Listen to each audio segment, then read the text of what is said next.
Hello everyone, আসসালামু আলাইকুম। আশা করি সকলে ভালো আছেন। আপনাদের সম্মুখে একটা সচেতন এবং শিক্ষণীয় ভিডিও নিয়ে উপস্থিত।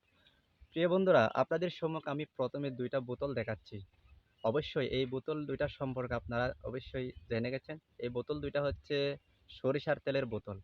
আমি প্রথমে যে বড় বোতলটা রয়েছে, তো এই বোতল সম্পর্কে বলি। আমি এই বোতলটা সরিষার তেলের বোতলটা ৳৩০ দামে থেকে আমাদের গ্রামের একটা দোকান থেকে নিয়েছি, আমার প্রয়োজন আরকি। এরপরে দ্বিতীয় যে বোতলটা দেখতে পাচ্ছেন, এটাও একটা দোকান থেকে আমি গ্রামের একটা দোকান থেকে কিনেছি।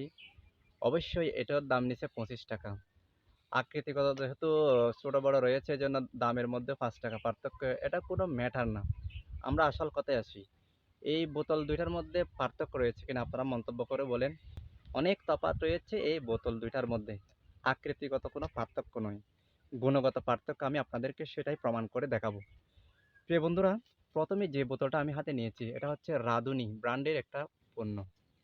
তো এটা এনে ব্যবহার করার পর কিছুদিন পর দেখা যাচ্ছে এটা খুঁজে পাওয়া যাচ্ছে না, বা আরেকটা সরিষার তেল প্রয়োজন হয়েছিল আরকি।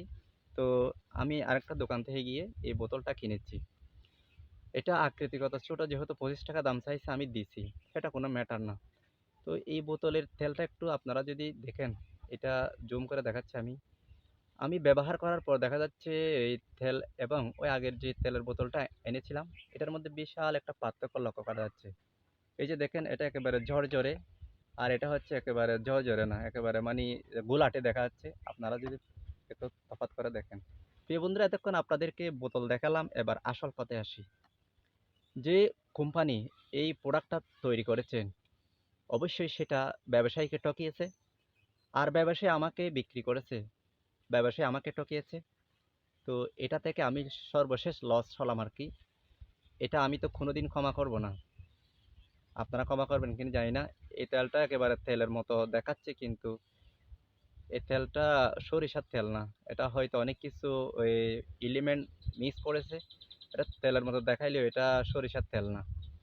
যাই হোক, এটা আমি ভোক্তা হিসাবে আমি একটা অধিকার থেকে বঞ্চিত হলাম। সেটা কোনো ব্যাপার না। ৳৩০ ৳২৫ লস হইছে। কিন্তু প্রতিনিয়ত এভাবে আমাদেরকে ঠকিয়ে যাচ্ছে। কি বাংলাদেশে কি নেই কোনো তদারক করার জন্য? এটার কোনো কি আপনার এ কোনো কর্তৃপক্ষ নেই? আমি বর্তমান ইন্টার্নিং যেটা গভর্নমেন্ট রয়েছে, তাদের কাছে আমি আকুল আবেদন করব।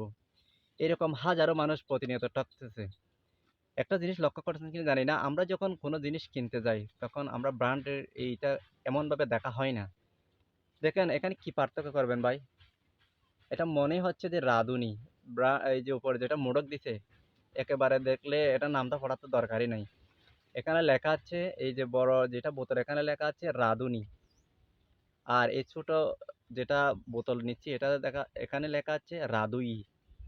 কিন্তু এটা খুব জুম করে দেখলে দেখা যায়। কিন্তু যদি আমরা দূর থেকে দেখি, এটা লক্ষ্য করার বা এটা খেয়াল করার বিষয় থাকে না। এরপরে আসি, এরকম আমাদেরকে হাজারো ঠকাচ্ছে ব্যবসায়ীরা।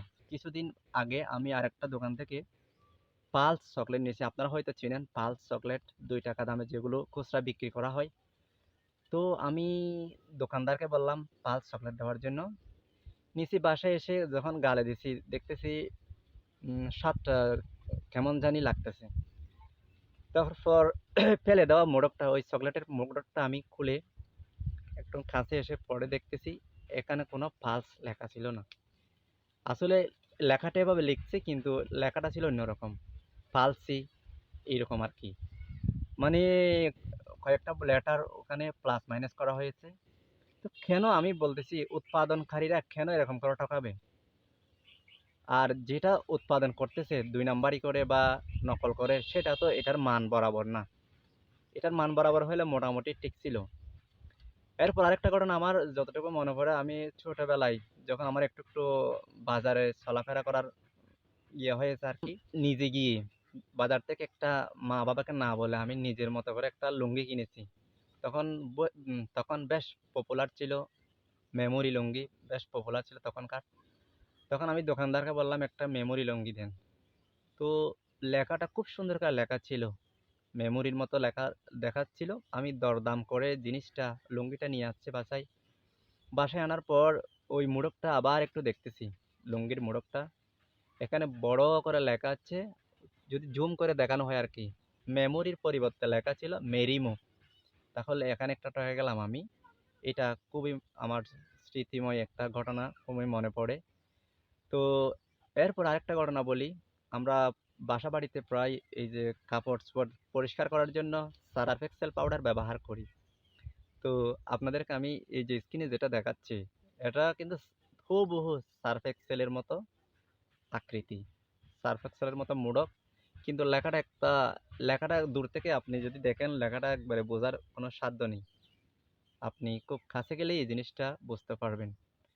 তো কেন ঠকাবে? আর আমার ব্যবসায়ী যারা আছেন তাদেরকে আমি রিকোয়েস্ট করব হাত জোর করে, আপনারা ভালো মানের জিনিস বিক্রি করবেন, আপনার দোকানে রাখবেন। আপনি বেশি মুনাফার আশায় দোকান থেকে ২ নাম্বার জিনিস এনে জনগণকে খাওয়াচ্ছেন বা সেবা দিচ্ছেন। এটার জন্য আল্লাহর কাছে অবশ্যই আপনাকে জবাবদিহি করতে হবে। এই যে আমি বললাম, রাঁধুনি তেলের বোতলের পরিবর্তে রাঁধুই যে তেলটা বিক্রি হয়েছে, অবশ্যই আমি এখান থেকে ভোক্তা হিসাবে আমি এই ভোক্তার অধিকার থেকে বঞ্চিত হয়েছি। শুধু আমি ১টা ২টা পণ্যের উদাহরণ দিলাম। প্রতিনিয়ত এভাবে ঠকানো হচ্ছে আমাদের ভোক্তাদেরকে। প্রশাসনের দৃষ্টি আকর্ষণ করছি, এভাবে যারা প্রোডাক্ট তৈরি করতেছে তাদের কিভাবে বন্ধ করা যায়, এটা যথাযথ পদক্ষেপ না নিলে আমরা প্রতিনিয়ত এভাবে ঠকে যাব।